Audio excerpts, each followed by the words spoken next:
I have 250, I have 0.25 milligrams. Is it the correct dose? Yes. Yes. So you don't have to do any calculating. So I'm gonna put this in a cup here. That's my dish. Now I have my furosemide. Somebody give me a blood pressure. 180. Okay, is that safe to give 80 of Lasix with? What else are you gonna ask me? Potassium level. Somebody give me a potassium level. 3.8. Can I give the potassium and can I give the Lasix? Yes. Okay. Now, somebody asked me, what did I tell you need to know to give Lasix? Does she have any edema? Do I have any edema? Yes. Okay, so the blood pressure is 120 over 80. The potassium level was what again? 3.8. Everything is cool to give. So now I'm going to give my Lasix. My Lasix in this cup says I have to give 80. So let me see. Oh, that's cool. And then, oh, here's Lasix. Shoot, Dr. McKee, I got Lasix 20. How many? What am I going to do? I got Lasix 20. Give 4. I'm going to give 4. That's what I got Lasix 20. It asked for 80. I'm going to give 4. Okay, here's 1. Oh, that's Didge again. Yep, that's Didge again. Oh, shoot. Do I have any in here? Nope, that's not it either. No, that's not it. Okay, here's Lasix. I got 40. Okay, keep going. Okay. Oh, here's another 20. I got 60. Here's another. Oh, no, that's not it. Let's see. Oh, that's a 10. Shoot. Dr. McKee, am I ever going to give? Oh, here's Lasix. I got to give 80, right? I have 20, 40, 60, 80. So I'm going to put it in my cup. Okay. You told me, do I have sores in my mouth? Yes.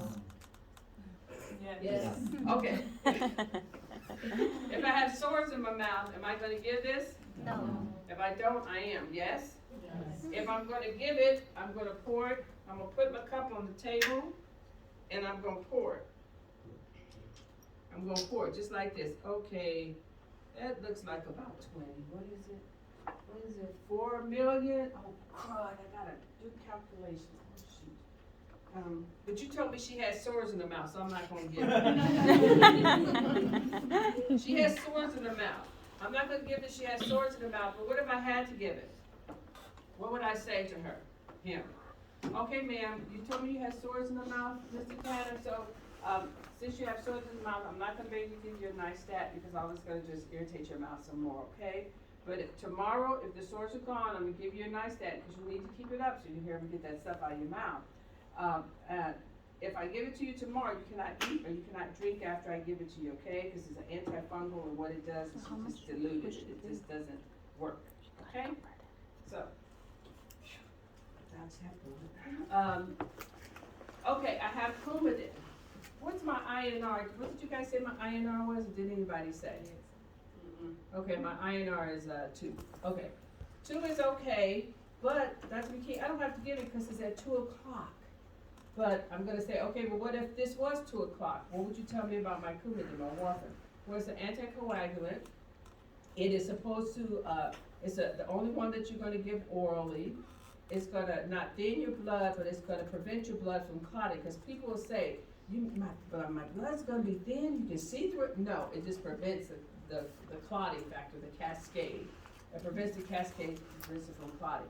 But if you're going to get this Coumadin, I have to watch and make sure you don't have any bleeding gums, any bloody nose, any bruising. And when you eat, if you eat salads every day, you need to make sure you eat salad every day because the doctor's going to order PT-INR, and we have to regulate your Coumadin according to that. Is that okay? That's enough talk about the Coumadin, okay? Now I would have a nitroderm patch, and you told me it's 120 over 80. Is she having any chest pain? Yes. Yes. Okay. So I'm going to give it to her anyway. Even if she didn't have any chest pain, I'm still going to give it to you because the transdermal is used as a prophylactic to prevent any chest pain from occurring. It's a nitrate. It helps to prevent from it from occurring. So I'm going to say, let me look on your body, Ms. Georgette Jones, and let's see if I can find a patch. If I can't find the patch, I'm going to come up to you. I'm going to have a piece of tape, and I'm going to tape it to your arm. I'm going to have my gloves on, but I'm going to tape it to your arm. And then you put the date and the time that you put it in. Nitro patch is used as a prophylactic. It's gonna help you from, you're having chest pain now, so I'm gonna have to talk to the doctor about this too. But right now, if I change your nitro patch, it might help you out, but it's a nitrate, and it's supposed to help you with any type of, angina or chest pain.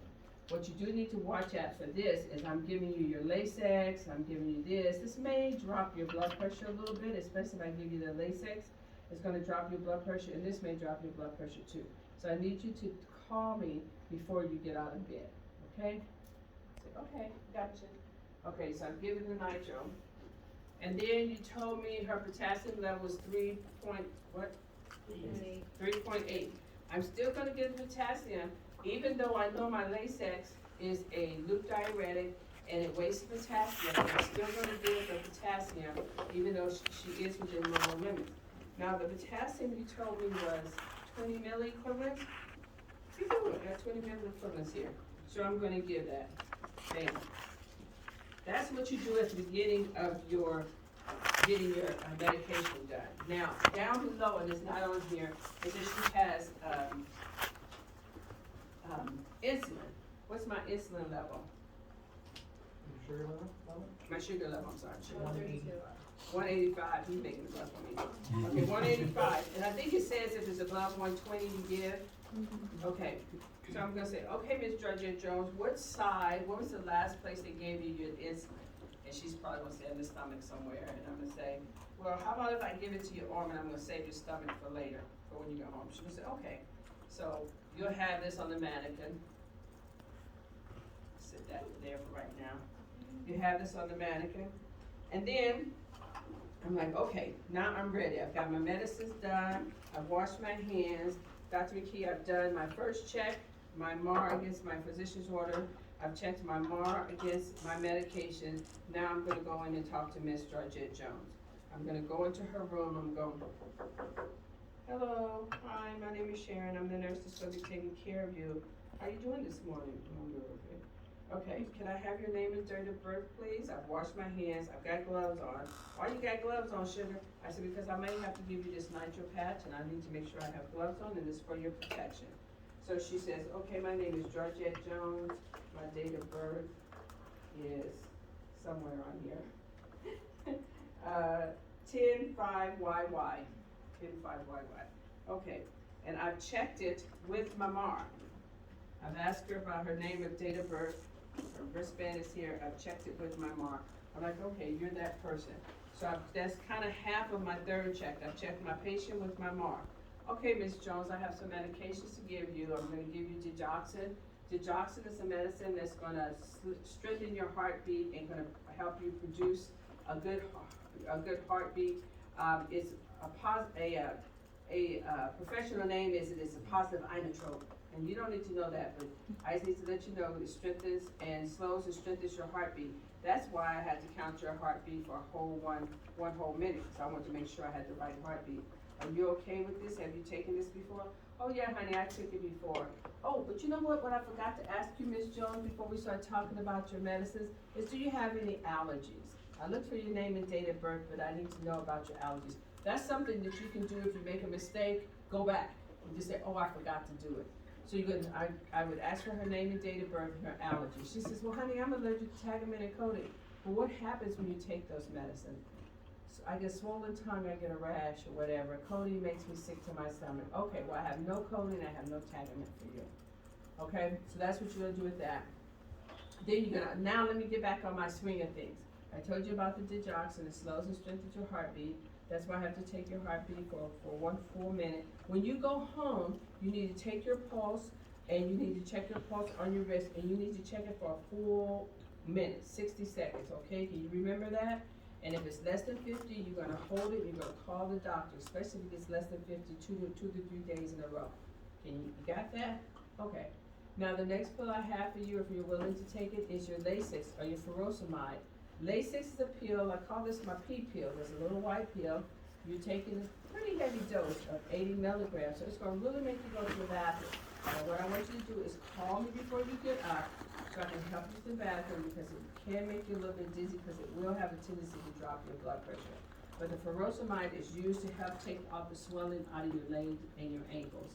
and helps with your congestive heart failure, okay? Okay. Now your nystatin, we've decided that you have sores in your mouth, so I'm not gonna give you a nystatin. You wouldn't get nystatin if you had sores in your mouth. But once you start getting the nystatin, you cannot eat or drink for 30 minutes after you have it. And that's when we would give that to you after you've eaten, because I've got some insulin for you, so I'm gonna wait, okay? And we can even probably wait and hold that until after you eat. But remember the nystatin. The next thing you have is Coumadin, which is your blood thinner or your medication that prevents your clots from forming. I don't have to give that to you right now because it's due at 2 o'clock. Just remember, you may be taking, or you will be taking some Coumadin, warfarin, and I have to watch for bleeding, bruising, or anything like that, even lightheadedness and some stomach pains too. Now, the next thing I have is your nitro patch. That's the one that's gonna help you with chest pain. They told me earlier you had a little chest pain. We're gonna change your patch out. What was the last one? It just says on my bag. Okay, I took it off your back, now I'm gonna give you a fresh one. If this does not take your pain away, it's a nitrate. If it doesn't take your pain away, you let me know, because I may have to give you something else. Okay. Now you have potassium. Potassium is this big old pill, big old horse pill. I cannot break it. I cannot crush it. You have to take it whole, or I can call the doctor and get you some potassium chloride in a liquid form. But you have to take this pill whole. And what it does is it replaces potassium that the loop diuretic, the Lasix, you know, the pee pill I told you about, is going to help replace the electrolytes that is lost with the pee pill. Are you comfortable with all these medicines? Have you had all these medicines before? Our answer is usually going to be yes, except for the nystatin. That's a new one. So you're going to say, okay, Ms. Jones, so can you take all of these pills at once? She's going to say, sure, honey, I can take them all at once. All right, let me raise the head of your bed up. Very important. I need to raise the head of your bed up. Why are you raising the head of my bed up? Because I don't want you to aspirate. These are a lot of pills. You don't want to aspirate on any of them. You don't want to choke on any of these pills. Okay, raise my head up. So you raise your head up. Now, Ms. Jones, you said that I was told that your blood sugar level was elevated. So the doctor has ordered, I think it's what, 5 units? Do you have it on there? I'm gonna say 5 units because I said it. The doctor's ordered 5 units for your regular. So here's your regular insulin. I'm looking at it. I said, okay, it's clear. The expiration date is 2028. It's good. So I'm gonna wash this off for a good 10 seconds. 10 seconds are up. Okay. And then I'm gonna take my syringe. I'm gonna give myself 10 units of air. 2 okays. And you can also keep the bottle down. And you instill the air, invert the bottle. Oh shoot, I gotta get a nurse to jump. Hey Nancy, nurse out there, somebody come check this with me. How many I got? 10 units? Okay, thank you. Ms. Jones, I just have to get Nancy nurse out here because I have to double check this. So I'm gonna scoop this up. Now, if you decide, because you can't decide to make, you know what the insulin is already, you can scoop up and do your insulin as you pull your medicines, okay? If you do that, what are you gonna have to do? Recap, and then what else? Somebody said something. You're gonna have to label it. But I'm at the bedside with her because I told her I just needed Nancy nurse to help me with this. So I'm at the bedside. She's already taken her medicines. I said, okay, Ms. Jones, I'm gonna have to lower your bed again, okay? Oh yeah, okay, so I'm gonna give you your insulin. It's gonna be in your arm. No, sweetie, put it in my stomach. Okay, if you wish. So I'm gonna tear the alcohol. I'm gonna assess her abdomen, and that's what you're gonna tell me. I'm gonna assess her abdomen. I'm gonna ask you, what are you looking for? You're looking for bruising, bleeding, lumps, or anything like that. So she's gonna say, honey, give it to me in the right side. Okay, so I'll go to my right upper side. I'm gonna find a spot. I'm gonna clean it with my alcohol. Do my little X and my O's here. And then, you never do this, but I don't have any free hands. So, you're gonna squeeze her stomach. You're gonna inject the insulin. You're gonna let go of her stomach, and then you're gonna instill her insulin. Okay, and you're gonna hold it there for 1 or 2 seconds, and then you're gonna remove it. In the medication practicum, you will have a, needle container. All you do is turn around and put it in the needle container. Don't worry about trying to recap it. Are you okay, Miss Jones? Yes, so you just kinda wipe it off. I'll have a 2x2, which I don't have here. Yeah, you take a 2x2 and just kinda wipe it. You don't scrub it, rub it, or massage, just kinda wipe it, the alcohol off. And you do fine. Now you say, Miss Jones, how are you feeling right now? And I do the 5 Ps, pain, position, potty, personal belongings. Now plan is, I'm gonna come back and check you. Now, can you tell me, at least a couple of these I told you about your medication? Can anybody tell me? I feel when I get dizzy and my stomach might hurt. And your stomach might hurt, that is correct. All right, so we're gonna come back to you, Ms. Judge Jones, in about an hour. I'm gonna check you. I'm gonna check and make sure you truly don't have any sores in your mouth, because if you don't, after you eat, we're gonna give you a nice statin. And if I'm gonna do her nice statin, I'm gonna have to probably give her 5 milliliters, I forgot what the dosage was. I'm gonna give her 5 milliliters. I'm gonna bring it up to my eyesight. So when you are giving this in practicum, you have to bring it up to your eyesight. Pour in this fluid. Pretend that you give it to her. And we do have sinks in there, so you can pour it in the sink if you wish. I don't have a sink in here, so I poured it back in the container. And then what you're gonna do at the bottom of your sheet, please come back up, please. At the bottom of your sheet, as part of your practicum, is that you have to document.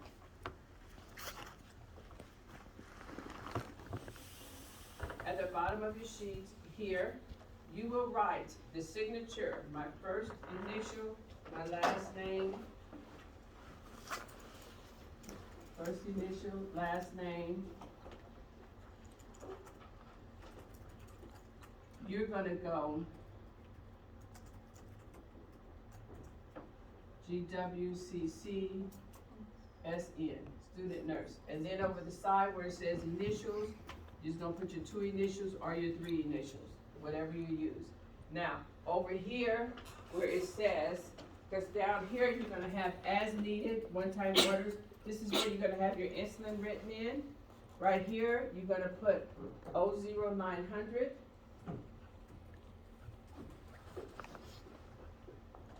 You'll put your line through it, and then you're gonna go, she did what, right upper abdomen? Mm-hmm. So you're gonna write RUASMC, that's my initials. Right upper abdomen and that. Now, when you do your insulin is gonna be, the date and the time is gonna be right in here, and the time is gonna be here.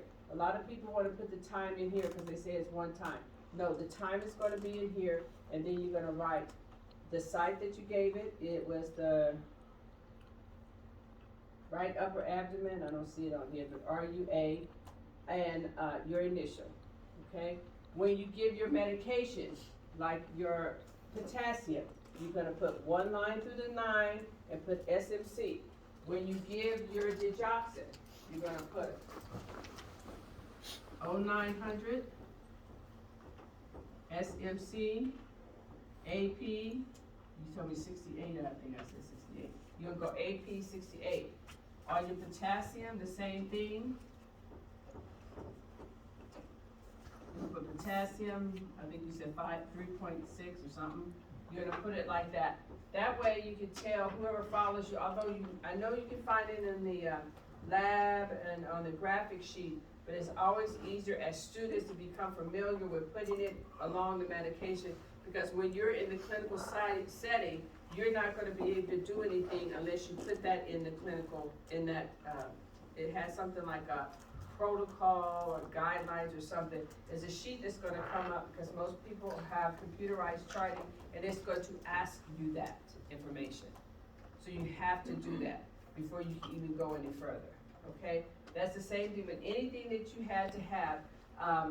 With the Lasix and all the stuff, you don't have to put edema or anything like that. For any other thing, measurements like your apical pulse, your potassium level or something like that, it's always a good practice to start doing that on paper so that when you do get into the clinical site and you do have computerized charting, you will know you have to do that to go forward. And even in the clinical site, when you do your insulin, you have to have the information before you go forward with the insulin charting off. It will ask you what site you did and all this kind of stuff, okay? Any questions about any of that? That is as simple and quick and easy as it goes. Yes, sir. Warfarin, you're gonna circle it and put your initials? No, you're not gonna do anything, because warfarin is due at 2 o'clock. Yeah, so you're not gonna circle it? You're not gonna do anything. You guys heard this question of warfarin, you're not gonna do anything. You're just telling me that you know what warfarin is about through her. That's all it is. But you don't do anything else. going to give anything? I'm sorry? And if we weren't going to? And if you were not gonna give anything, good question, let's put that up there. If you were not gonna give anything like, the NISTAT, okay, good deal. NISTAT, you're gonna put 0900, you're gonna put a circle around it, and you're gonna put hold. Okay, you're not stopping it, you're not DCing it or anything like that, you're holding it because of sores. And so what you do is you put hold, your initial, and then in your notes you'll say, NISTAT and held due to sores in mouth. Somebody, yeah, that was your question, yeah. You put that there, okay? So that tells you that you at least looked at it to see, if the patient's gonna get it or not. I should have had somebody time me, but it didn't take me that long to do that. 20 minutes.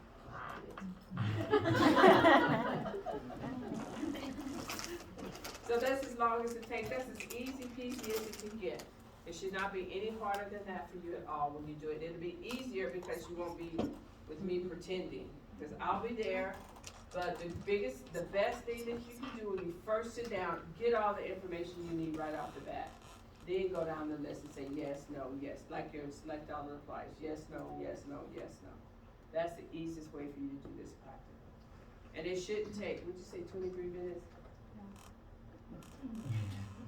It's supposed to take anywhere from 15 to 20 minutes. It shouldn't take 23 minutes. Yes, ma'am. So we have to repeat, what, like the side effects twice of the medication? Like when you're picking it up and then when you go tell her? You're not repeating the side, you're teaching her. And you But don't have to twice. give, yeah, but you don't have to give her all 5 side effects. Okay. When you're picking it up for me, you need to give me at least 5. When you're doing it for her, like I say, it's gonna make you pee, it's gonna drop your blood pressure, that's good enough. The others is fine. If you happen to repeat all 5 of them, that's fine too, but that just takes up more of your time. You guys got that clear? Yes, ma'am? Are we required to, like do the dosage calculation during the practicum? Yes. You told us no the first time. No?